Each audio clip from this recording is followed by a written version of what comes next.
Salve fratres, salam jumpa kembali dengan Patrice Allegro, Veritas Liberabit Vos. Nah, kali ini kita membahas tentang doa kepada para kudus dan penyembahan berhala.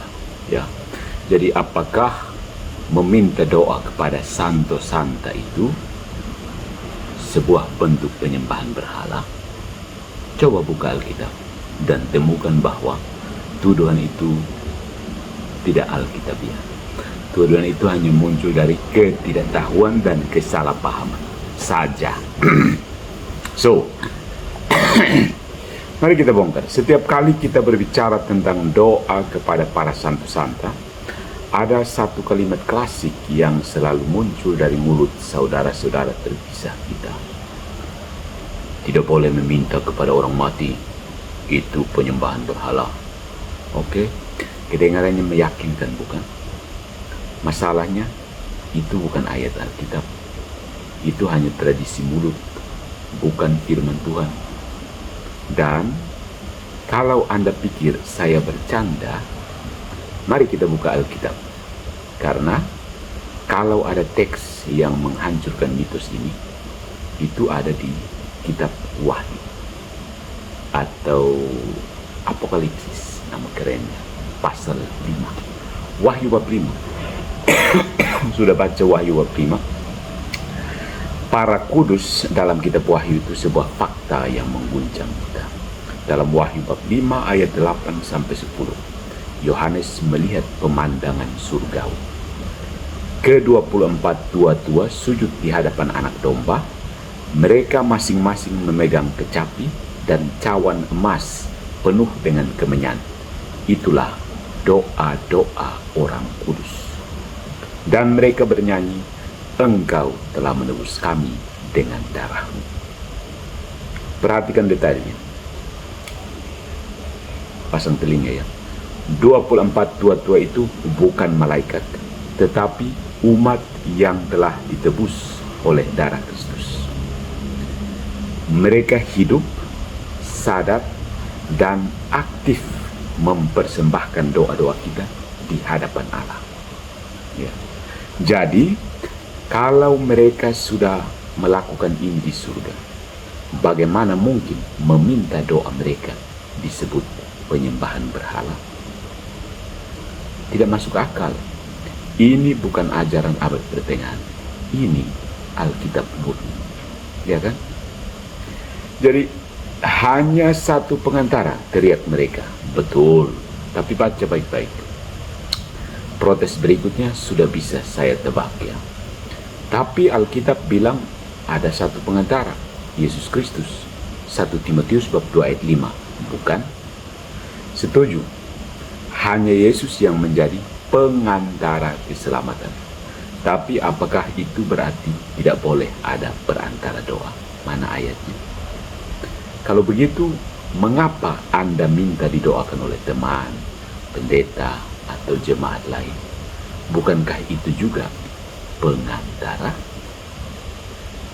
Jika boleh minta doa dari saudara di bumi, mengapa tidak dari anggota tubuh Kristus yang sudah dimuliakan di surga?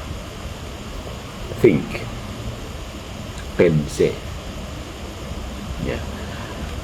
Yang paling utama adalah credo. Orang Kristen itu berisi pernyataan communio sanctorum.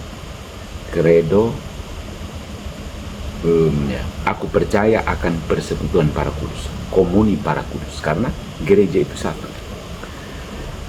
Ya, Protestan modern ya sering punya konsep aneh, seolah ketika seseorang meninggal dia putus hubungan dengan kita. Salah besar.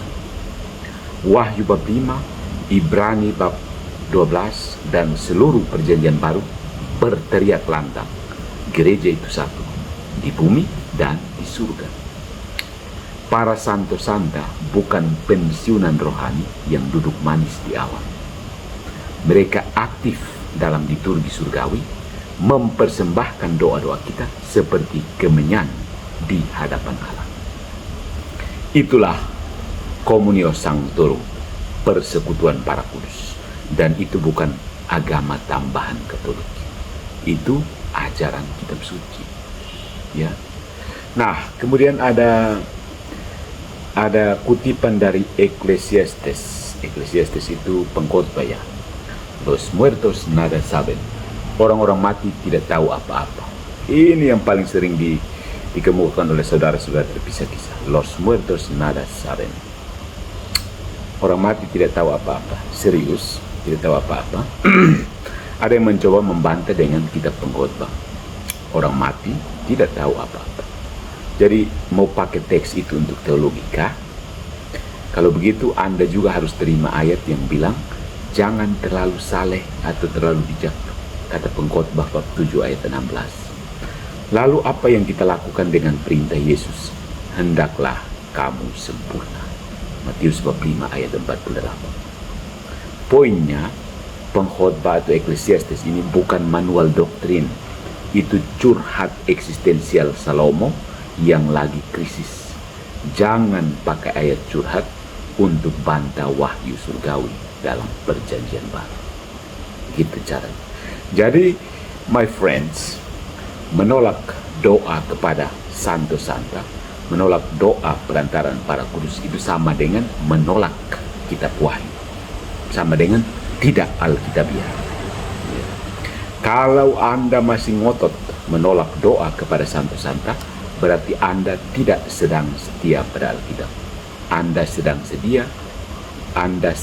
setia pada tradisi ciptaan Martin Luther dan Yohanes Calvin.